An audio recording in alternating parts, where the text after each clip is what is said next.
نچھاور کر دیا صاحبزادگان اہل بیت نے، اور عشق و محبت کی وہ داستان رقم فرمائی جس کی مثال دنیا میں کوئی اور پیش نہیں کر سکتا۔ تو جتنا بڑا کام ہوگا اتنا ہی بڑا نام ہوگا، اور جتنا بڑا کام اتنا بڑا نام، اور اسی طرح اتنا ہی بڑا انعام ہوگا۔ امام حسین رضی اللہ تعالی عنہ اور شہدائے کربلا نے بہت بڑا کام کیا، اور اللہ پاک نے ان کے نام کو شہرت دوام عطا فرمائی، اور نام کی بلندی کے ساتھ ساتھ انعام بھی ایسا عطا فرمایا کہ وہ سید الشہداء بن گئے، شہیدوں کے سردار بن گئے۔ امام علی مقام رضی اللہ تعالی عنہ کی عمر مبارک اس وقت 50 سے اوپر تھی، تقریباً 55 یا 56 سال کی عمر میں آپ نے شہادت کا مرتبہ حاصل فرمایا، اور آپ کی شہادت سے پہلے حضرت امام حسن مجتبی جو آپ کے بڑے بھائی جان ہیں، ان کے ایک نہیں بلکہ 4 صاحبزادوں نے اپنے چچا جان سے پہلے شہادت کا رتبہ حاصل کیا۔ ان کے اسماء گرامی حضرت قاسم بن حسن، دوسرے حضرت عبداللہ ابن حسن، نمبر 3 حضرت عمر بن حسن، اور نمبر 4 حضرت ابو بکر بن حسن۔ یہ چاروں صاحبزادے امام حسن پاک کے وہ کربلا میں شہادت پائی انہوں نے۔ اسی طرح حضرت علی المرتضیٰ شیر خدا کرم اللہ وجہہ الکریم کے 5 اور صاحبزادے بھی میدان کربلا میں شہید ہوئے۔ نمبر 1 حضرت عباس ابن علی، جو قافلہ لشکر حسینی کے علمدار تھے۔ آپ کا پرچم، حسینی لشکر کا پرچم حضرت عباس ابن علی کے ہاتھ میں تھا، اس لیے آپ کو عباس علمدار کہا جاتا ہے، جھنڈا اٹھانے والا، پرچم بلند فرمانے والا۔ حضرت عباس ابن علی کے بعد دوسرے نمبر پر حضرت عبداللہ ابن علی، نمبر 3 حضرت محمد ابن علی، نمبر 4 حضرت جعفر ابن علی، اور نمبر 5 حضرت عثمان ابن علی۔ یہ 5 صاحبزادے مولا علی پاک کے یہ بھی میدان کربلا میں شہید ہوئے۔ پھر حضرت علی شیر خدا کے بڑے بھائی حضرت سیدنا عقیل رضی اللہ تعالی عنہ کے 4 بیٹے اور 2 پوتے، وہ بھی میدان کربلا میں شہید ہوئے۔ ان کے اسماء گرامی، نمبر 1 حضرت مسلم بن عقیل، ساتھ ان کے 2 صاحبزادے حضرت محمد بن مسلم اور حضرت ابراہیم بن مسلم۔ پھر حضرت مسلم کے دوسرے بھائی حضرت عبداللہ ابن عقیل، حضرت عبد الرحمن ابن عقیل، حضرت جعفر ابن عقیل رضی اللہ عنہم، یہ بھی میدان کربلا میں شہید ہوئے۔ پھر حضرت امام علی مقام کے حقیقی بھانجے حضرت عبداللہ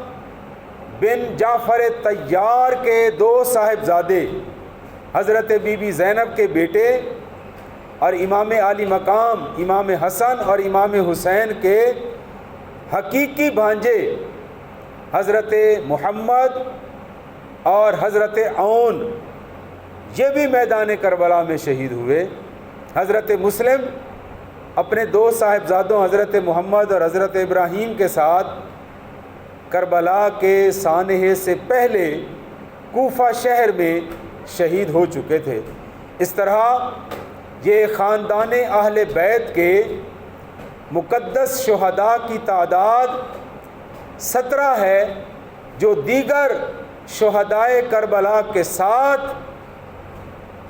میدان کربلا میں شہید ہوئے اور حق کا پرچم ایسا بلند کیا کہ اب قیامت تک ان کی شاندار قربانیوں کی دھوم مچی رہے گی۔ ہر مظلوم جس کی کوئی سننے والا نہیں ہوگا،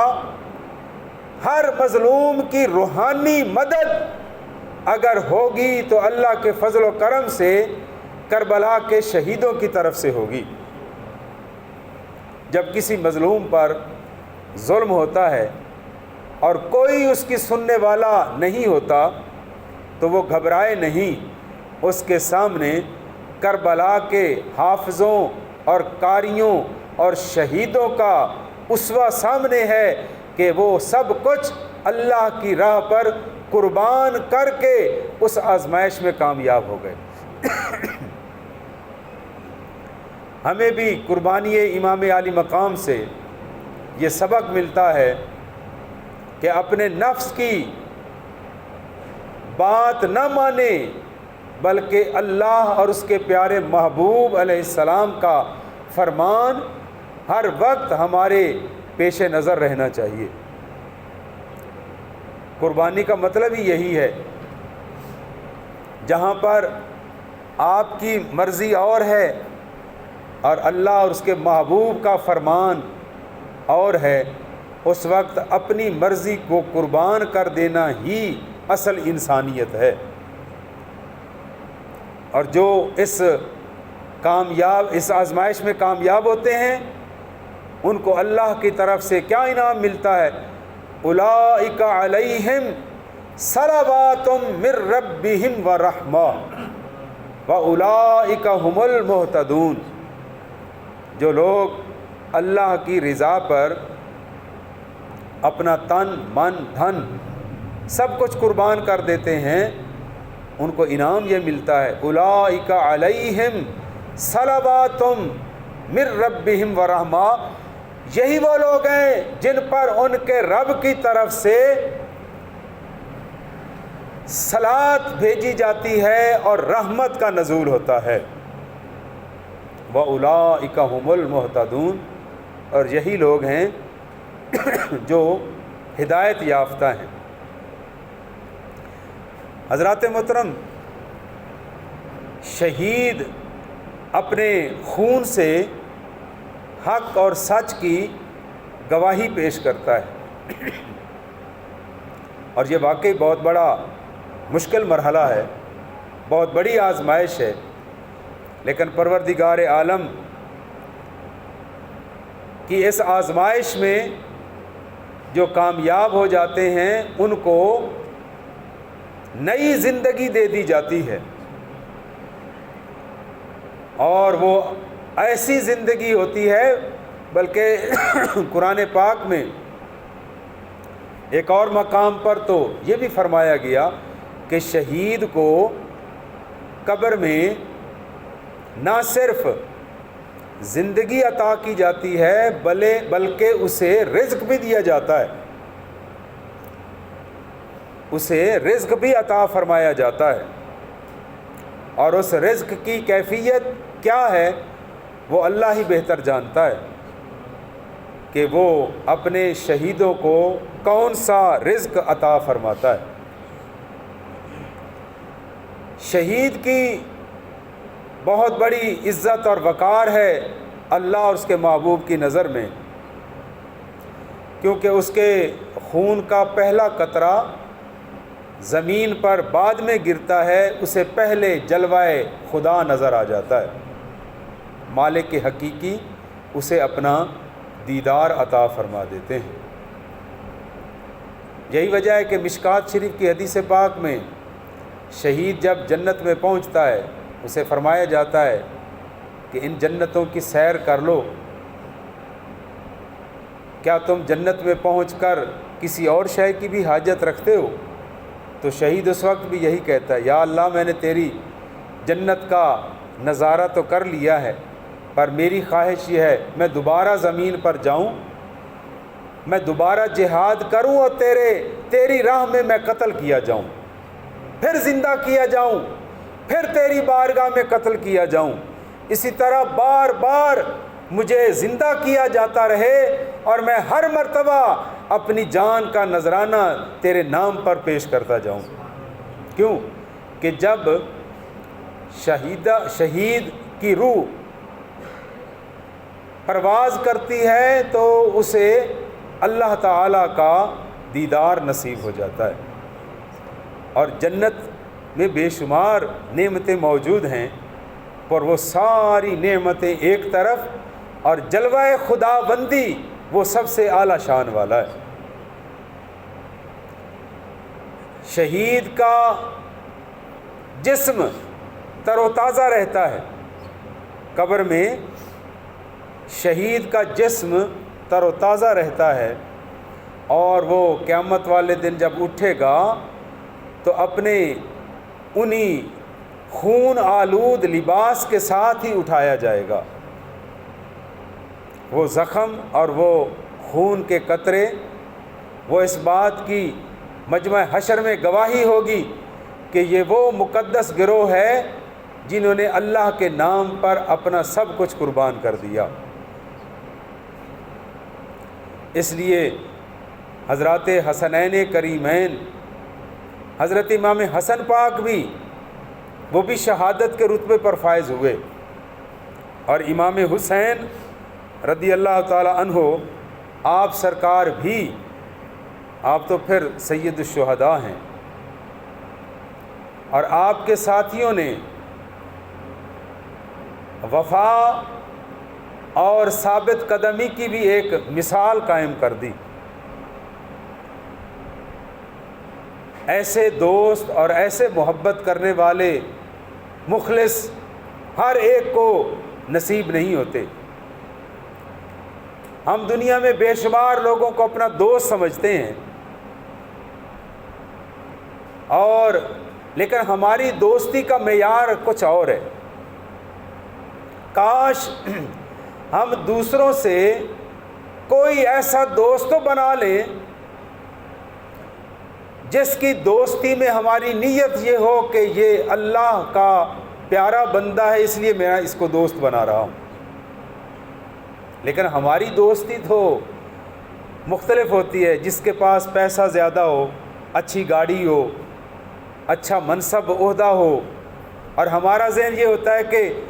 اس بندے سے سلام دعا رکھنی چاہیے، بنا کر رکھنی چاہیے، ہو سکتا ہے کسی وقت اس سے کوئی کام پڑ جائے، یہ دوستی کام آ جائے۔ تو یہ دوستی سرے سے دوستی ہے ہی نہیں، یہ تو لالچ ہے۔ اور پھر یہی وجہ ہے کہ ہم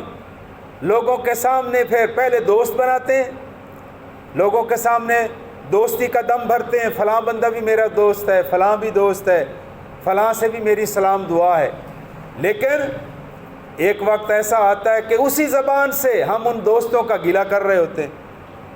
میں نے اس کے ساتھ فلاں بھلائی کی، اس نے میرے ساتھ یہ سلوک کیا، یہ بے وفائی کی۔ تو بھائی دوستی لگانے سے پہلے اپنی نیت کو صاف کر لیتے، دوستی لگانے سے پہلے یہ نیت رکھتے کہ میں اس بندے سے اس لیے پیار کر رہا ہوں کہ یہ اللہ اور اس کے رسول کا فرما بردار ہے۔ تو کام تو اللہ نے کرنے ہوتے ہیں سارے، بندہ کسی کا کوئی کام ہرگز نہیں کر سکتا۔ کام کرنے والا، کام بنانے والا، کامیابیاں اور کامرانیاں عطا فرمانے والی فقط اللہ کی ذات ہے۔ وہ جس کے دل میں چاہتا ہے ہماری محبت ڈال دیتا ہے۔ امام عالی مقام کے دوستوں اور آپ کے ساتھ وفا کا پیام نبھانے والے وہ کربلا کے شہید ہمارے سلام کے، ہماری محبتوں کے مستحق ہیں، جنہوں نے اس وقت امام علی مقام کا ساتھ دیا جب پوری دنیا ان کے خون کی پیاسی ہو چکی تھی۔ لہٰذا ہمیں بھی اللہ تبارک و تعالیٰ ایسے دوست عطا فرمائے جو دھوکے باز نہ ہوں، جن کی نظر ہمارے کسی مطلب پر نہ ہو، بلکہ خلوص اور محبت کی دولت سے نوازے ہوئے ہوں۔ ایسے لوگ ہی دوست بننے کے قابل ہوتے ہیں۔ اور دوست ایک ایسا پیارا رشتہ ہے، اگر اس میں خلوص ہو تو یہ بھائیوں سے بھی بڑھ کر ہوتا ہے۔ حقیقی خون کے رشتے والے لوگ پیچھے رہ جاتے ہیں، اور مخلص دوست ان کا مقام اور درجہ اللہ بڑھا دیتا ہے۔ جس طرح نبی پاک علیہ الصلاۃ والسلام کے روضہ انور میں آپ کے دو صحابی، آپ کے دو غلام جو آپ کے خلفاء بھی ہیں، حضرت ابوبکر صدیق اور حضرت عمر فاروق، وہ روضہ رسول میں آپ سرکار کے قدموں میں سوئے ہوئے ہیں۔ تو پھر محبت اور دوستی ہو تو ایسی ہو۔ حضور نے بھی ہمیں یہ سبق سکھا دیا کہ جو مخلص بن کر آپ کے ساتھ دوستی کرتا ہے، حضور نے یہ سبق عطا فرمایا ہے کہ اپنے دنیا سے پردہ فرمانے کے بعد بھی انہیں اپنے قدموں میں سلایا ہوا ہے۔ حضور فرماتے ہیں کہ قیامت والے دن سب سے پہلے جب سورہ اسرافیل پھونکا جائے گا، سب سے پہلے حضور فرماتے ہیں میں محمد اپنے روضہ انور سے باہر نکلوں گا۔ اپنی قبر انور سے حضور باہر تشریف لے آئیں گے، اور کیسے تشریف لائیں گے؟ ایک ہاتھ میں ابو بکر کو پکڑا ہوا ہوگا، دوسرے ہاتھ میں عمر کا ہاتھ ہوگا۔ تو اس طرح حضور نے ہمیں یہ سبق سکھا دیا کہ مخلص ہو کر دوستوں سے تعلق نبھایا جائے۔ امام علی مقام رضی اللہ تعالی عنہ کے ساتھیوں نے بھی وفا اور دوستی کا حق ادا کیا اور اپنا سب کچھ قربان کر دیا۔ تمام شہدائے کربلا کی عظمت کو سلام، اور تمام اسلام کے راہ میں شہید ہونے والے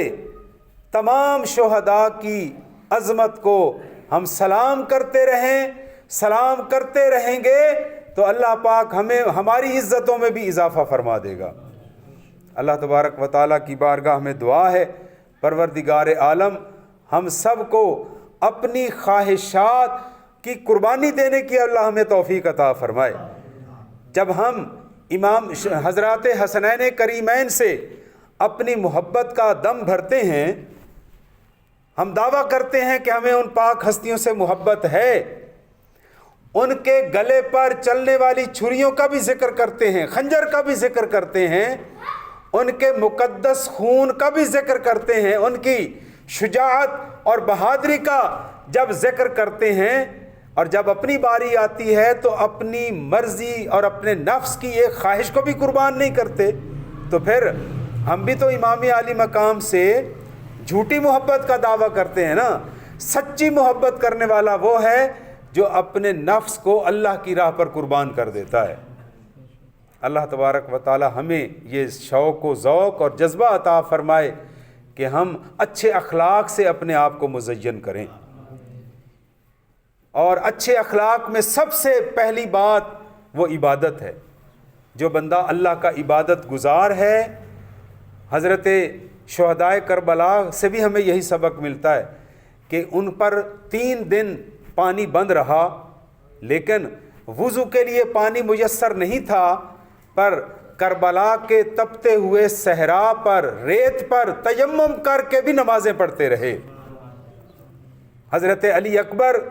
کربلا کے اس سناٹے اور خاموشی میں جب اذان دیا کرتے تھے، اللہ اکبر اللہ اکبر، اللہ سب سے بڑا ہے، اللہ سب سے بڑا ہے، تو اللہ پاک بھی ان قربانیوں پر ناز فرماتا ہے، اور انہوں نے ایک نماز بھی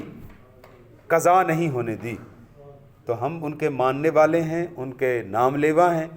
ہمیں بھی ہر وقت عبادت کا تصور ذہن میں رکھنا چاہیے، اور ہر وہ کام جو ہم اللہ کی رضا کے لیے کریں اور ثواب کی نیت کے ساتھ کریں، وہ سارا عبادت میں شمار ہوتا ہے۔ اور نماز عبادت کی سب سے افضل ترین شکل ہے۔ میں آپ تمام حضرات سے اکثر گزارش کرتا رہتا ہوں، جب سے یہ سوشل میڈیا کا دور آیا ہے، ہماری تہذیب، ہمارا تمدن، ہماری روایات، ہمارا اخلاق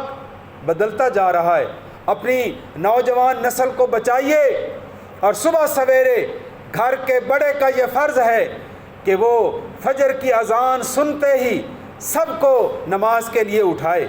اپنے تمام گھر والوں کو ایک ایک کو پیار سے نام لے لے کر اٹھائے، اٹھو بیٹو نماز کا وقت ہو گیا ہے، اٹھو اپنے صبح کا آغاز اللہ کی عبادت کے ساتھ کرو۔ کیوں کہ دنیا میں آپ کو نئی زندگی، ایک نیا دن مل گیا، اور اس دن کا آغاز سب سے پہلے کامیابی کے ساتھ کیجئے، اور وہ کامیابی یہ ہے کہ اللہ کی بارگاہ میں اپنی پیشانی جھکا دیجئے۔ یہ سبق آپ ہمیشہ یاد رکھیے۔ اور دوسرا میرا پیغام یہ ہے کہ ہمیشہ ناشتہ کرنے سے پہلے